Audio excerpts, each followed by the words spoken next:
Hari Om, Shri Ram, Ambadnya, Natha Savid, Natha Savid, Natha Savid.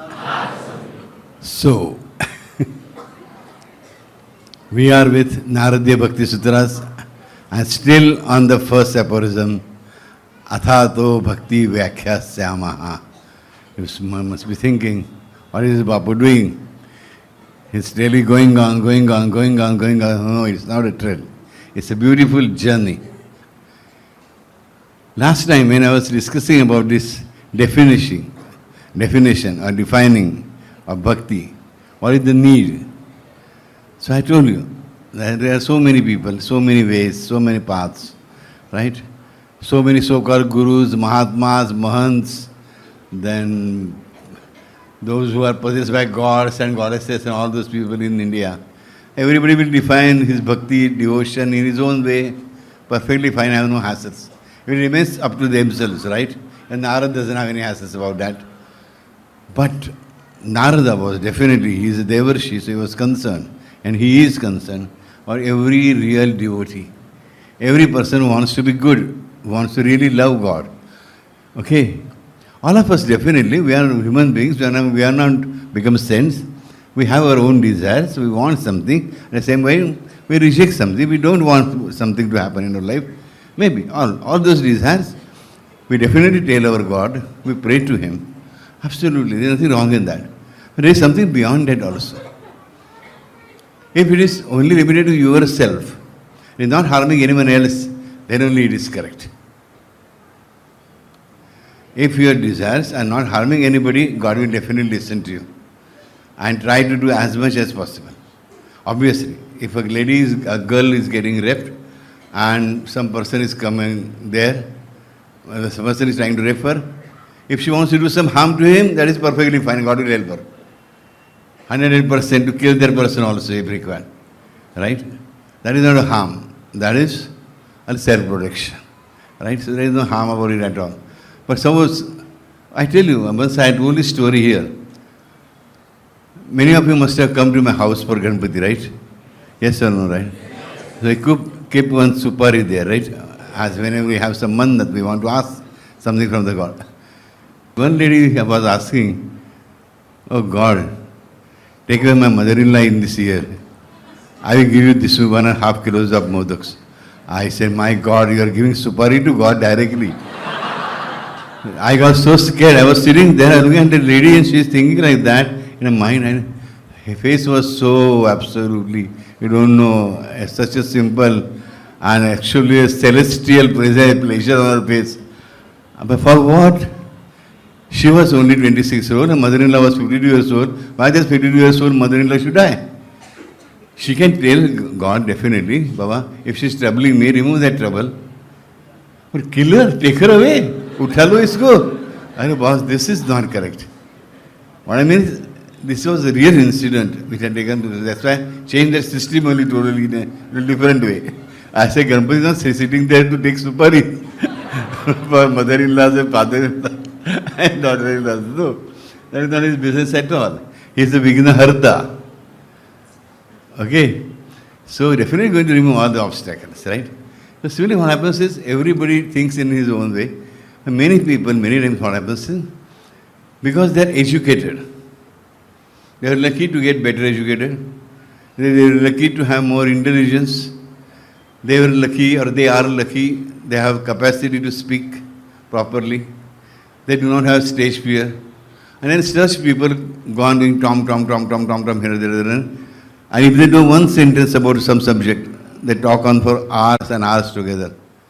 And if such people start defining devotion, what will happen? That's why I used specifically one word last time.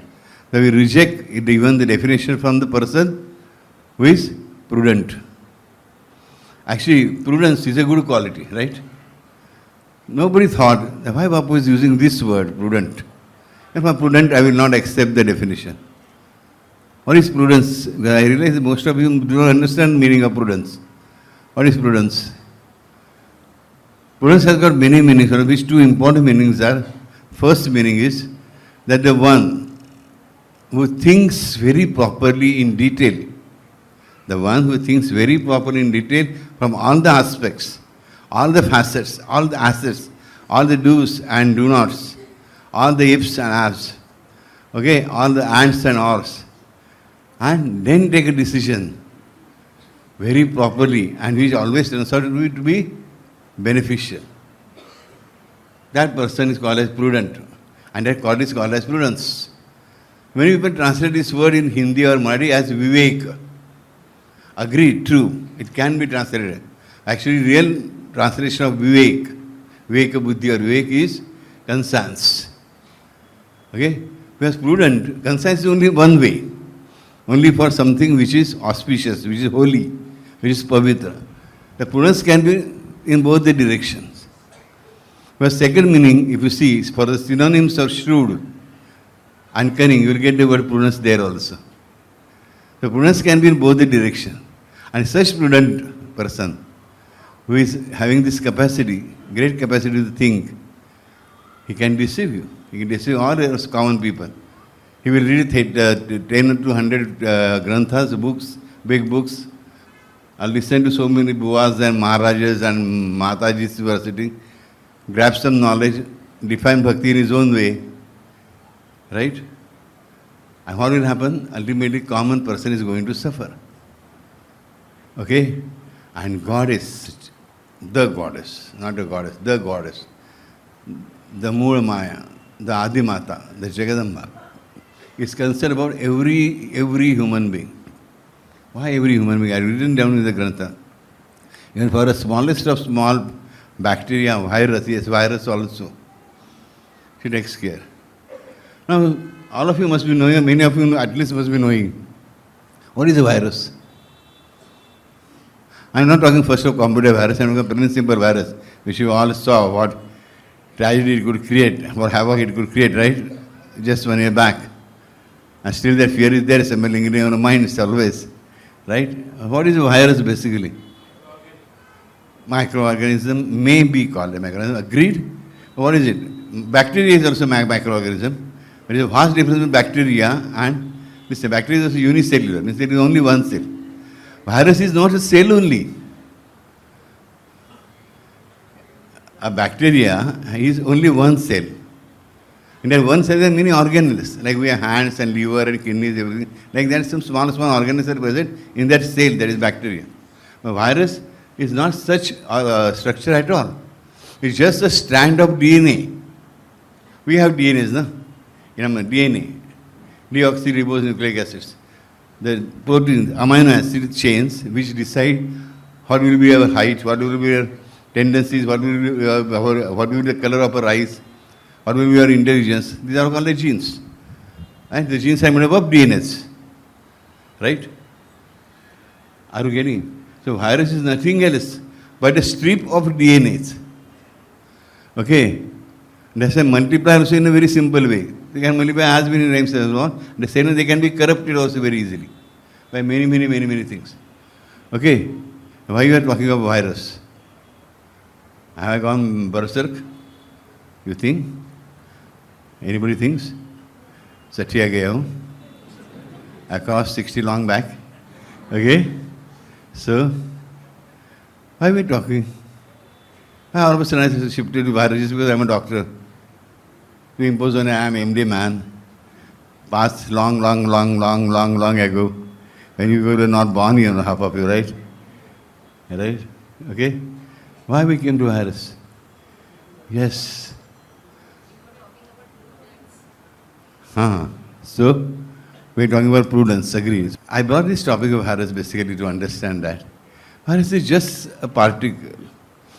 But the great mother, the Jagadamba, takes care of the virus also. When that bloody COVID virus which was causing so much trouble to everybody, that was being controlled by her only and her son only, no one else. That is her way of taking care. She tampered him down. She reduced their viruses' power, vigor, infectivity, capacities. Okay? Everything. Who was doing that? She. I said, why at all for she allowed it to happen? It may be a man-made virus, so what? This is a world of paradox. What is the paradox, my child? Anybody would like to answer? Anyone? What is it? What do I mean by paradox? Or what do we mean by paradox? What is a paradox? As I am speaking some Chinese or Russian or language which you don't understand, what you feel, give me that feeling, dear.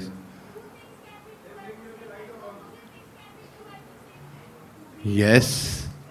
Two opposites together, okay, working together is called as paradox. So this world is made up of paradox. If there is a light, there is a darkness also. If there is happiness, there has to be sadness also. But without sadness, happiness has got no meaning. Without darkness, light has got no meaning. You cannot define which is day, which is night. Right? If there is a male, there is a female also.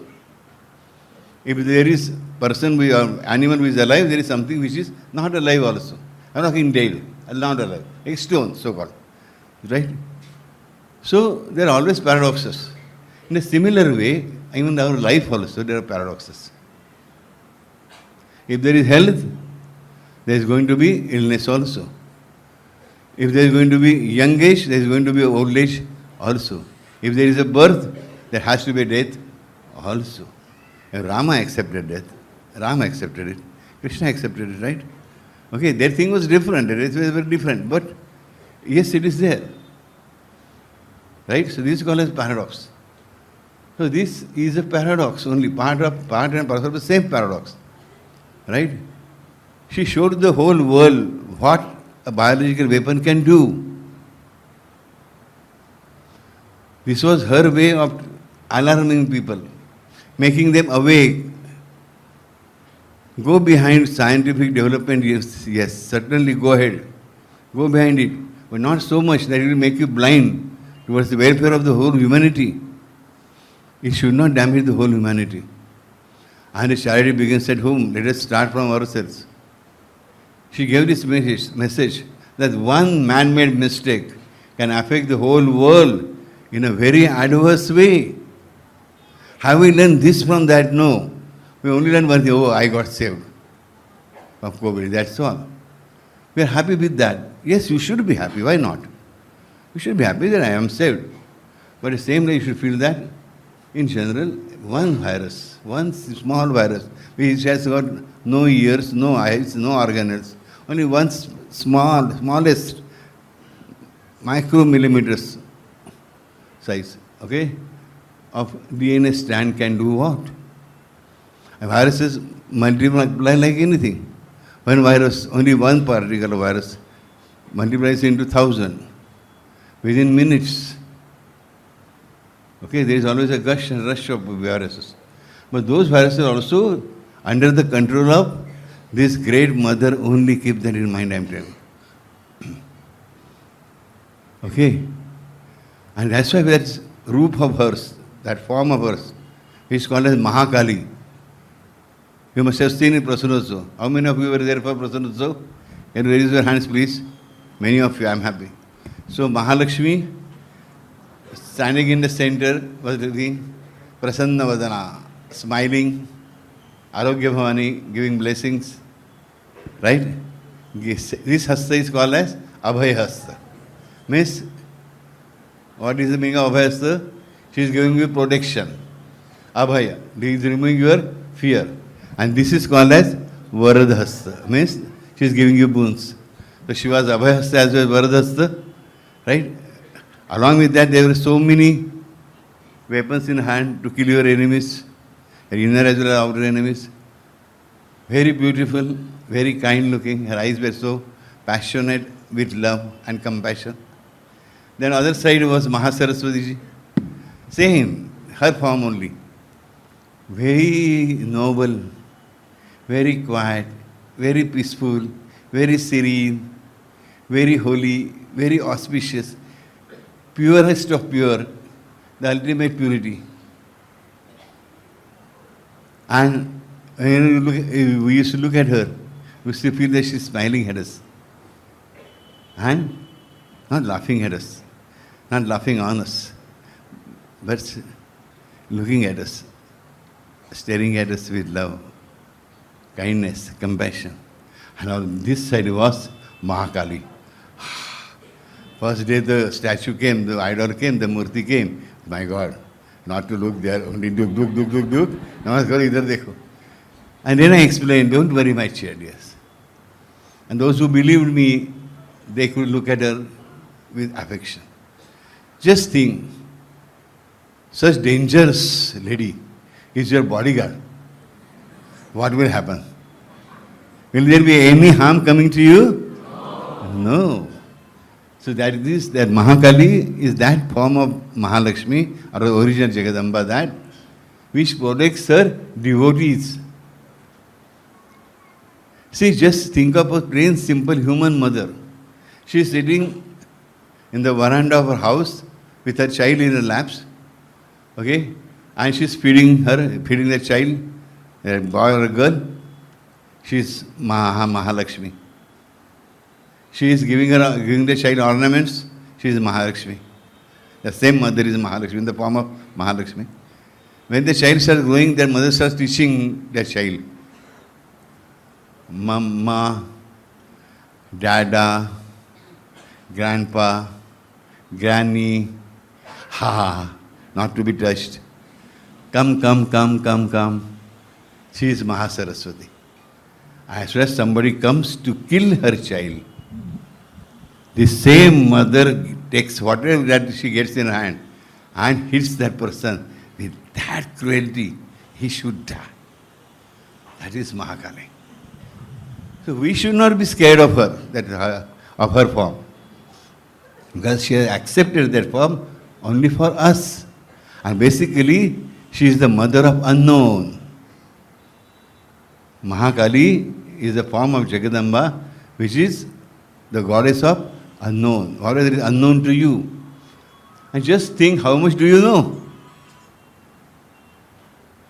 About your own life, how much do you know? Nothing.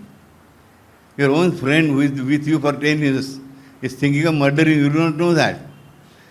Your friend so-called, who calls you yourself brother, wants to take away your own girlfriend, you do not know that. Right?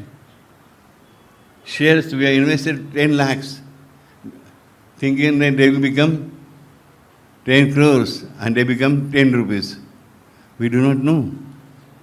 Maybe vice versa also, in a good way also. This is Earth, our Vasundhara, which is a very small particle in our own galaxy. Right? What is the name of our galaxy? Milky Way. In our galaxy there are billions of stars like our sun. Okay? And such multiple galaxies make one universe. Multiple means billions and billions of universes together. And such universes, multiple universes, okay, form one Brahmanda, cosmos. And what do we call her? Ananta Koti Brahmanda Nayika. What do we call Datta Maharaj? Ananta Koti Brahmanda Nayika. So Ananta Koti, infinite crores, infinite types of Brahmandas means cosmos. And that Swayam Bhagavan of yours is common to the every Vasundhara, keep that in mind. I told you the story of Kakabhushandi Rishi, Brahmarshi Kakabhushandi. He entered into Sri Ram's mouth. He entered inside. And he had taken a form of, he was given a form of crow, small crow. He started flying, and what he saw? Ananta Koti Brahmandas, infinite cosmoses. But Ram was same. People were different. And Brahma, Vishnu, Maheshas were different for every cosmos. But the Swayam Bhagavan was same. Same everywhere. Right? So keep that in mind.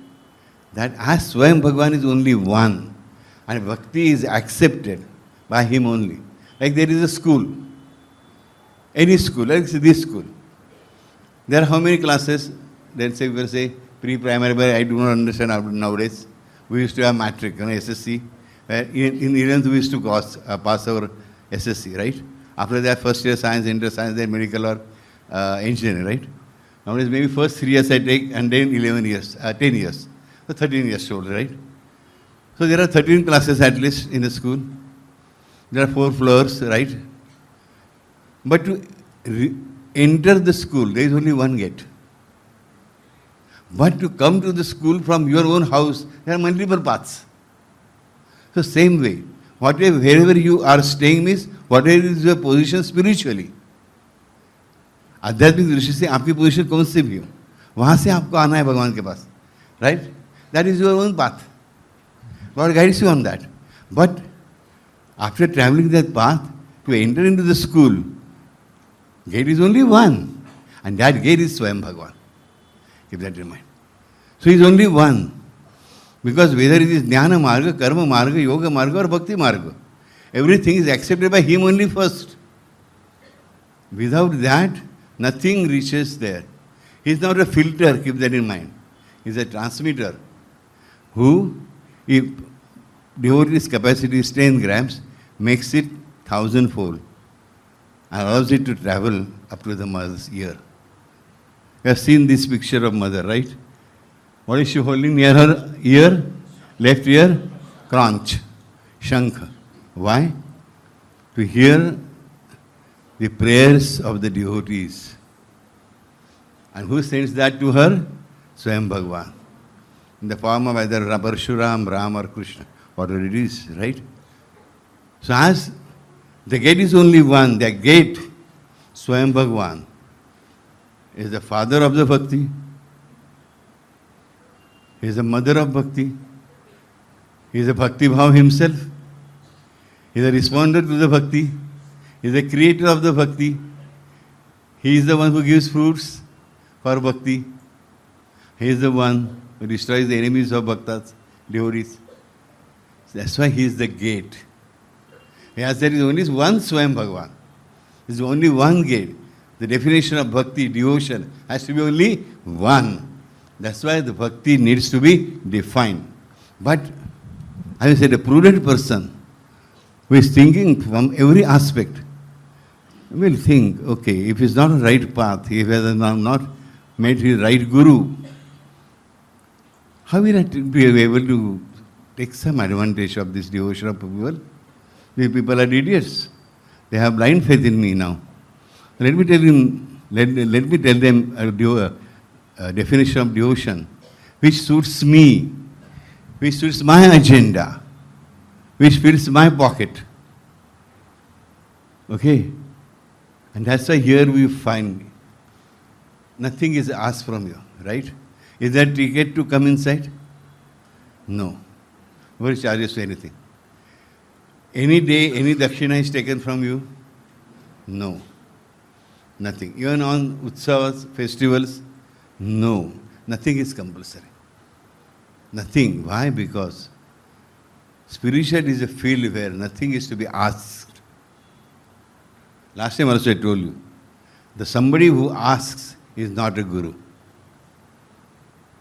He cannot be a guru. Now you tell me, Baba, he goes, steer is Bapu. Sai Baba used to ask for the dakshina. Oh. Talking big, talking through hat. Baba was in a form of sannyasi. He was staying in a masjid which was broken. He never ate a single naya paisa which he had taken as a dakshina from anybody. We must notice that. Then he has every right to take money as a dakshina from everybody because he is staying in open. His house was not closed. He was not a married person. He had no sons, daughters, nothing. And no brother, sister, mother, father, nobody. There are no doors or windows. Nothing. There are no shutters where he was staying. It was an open field. That's why only he had the right to ask for money from his devotees. No one else will have. The one who has door to his house cannot ask money from anybody on the name of spirituality. I am a grihastha, so I don't have that right to ask. for a single farthing for anybody as a dakshina. No, I will never do that. Right? And this is what happens. Right? And Narada, this I realized that no, such things should not be allowed. Such people may be called wisest people in the world, but still they cannot define bhakti. Bhakti has to be defined only by a devotee who is a real, pure, and eternal devotee. And where will we find this eternal devotee?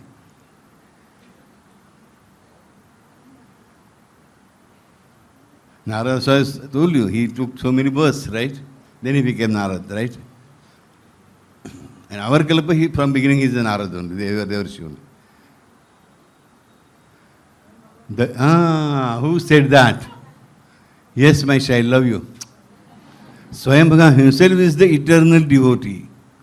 He is devoted to his mother and he is the grandfather. His grandfather does not mean Azoba or Dadaji, no, he is a grandfather. Grand. This is a grand festival. You don't mean Azoba, old people's festival, no, it is a grandeur. Right? So, he is devoted to them. He is committed to them. He is emotionally committed to them. He is pragmatically committed to them. He is practically committed to them. He is spiritually committed to them. Even, we call this, earthly communicated to them. Yes, each and every way he is committed to them. He is in devotion every minute, every second of his life. Actually, he is beyond time. For us to understand, we take shelter and help of the time factor. Right? So the eternal devotee is only Swayam Bhagavan himself. Right? And that's why Narada approached the Swayam Bhagavan himself. Lord, please teach me the definition of devotion. See how beautiful. And Swayam Bhagavan said only one sentence. And then from one sentence, all the aphorisms came out. That one sentence we must understand, we must know, and we must remember. That one sentence is, he just said one sentence to Narada. Narada, my dear Narada. Words were very specific, so I am using specific words. My dear Narada, I am handicapped. He said, I am handicapped. I cannot do anything else other than loving everyone around. What he said? I am handicapped. I cannot do anything else other than loving everyone around. Narada asked him, even you love the demons? Yes, I love the demons also. That's why I punish them. I want them to change. I don't want my mother to punish them, but her punishments are severe. I only scold them. I only punish them. But those who do not listen to me, ultimately, like for Mahishasura, she has to come down to kill him. Only thing my mother has taught me is love. Only thing my grandfather has given me, Sadguru has given me, is love. Only thing that is my pranas, my life force, is love. Only thing that emits out of my body is love. I do not know what is devotion. He says, I do not know what is devotion because I do not want to know what is devotion.